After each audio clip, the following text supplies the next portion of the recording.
answer my prayer. Anytime that I lay, you worthy to be praised. You and only you, you and only you. In the day of affliction, when the day of trouble come, you and only, you and only, you and only one. In the day of promotion, even when my success come, you are the masterpiece. Oh yeah, oh my God, I salute.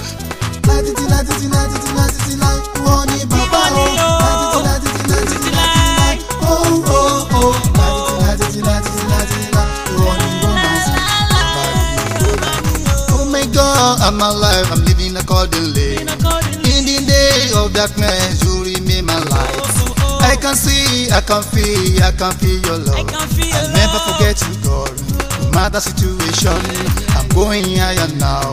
Never to fall down, rather. Never to fall down, never to fall down, never to fall down. I'm going higher, going higher, going higher now.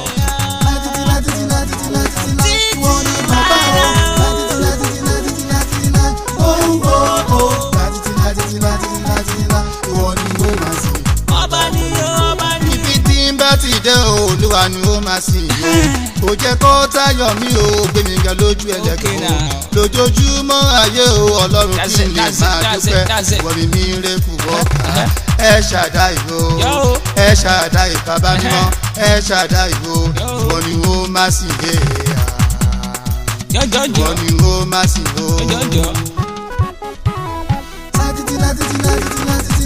Wọ́n ní bá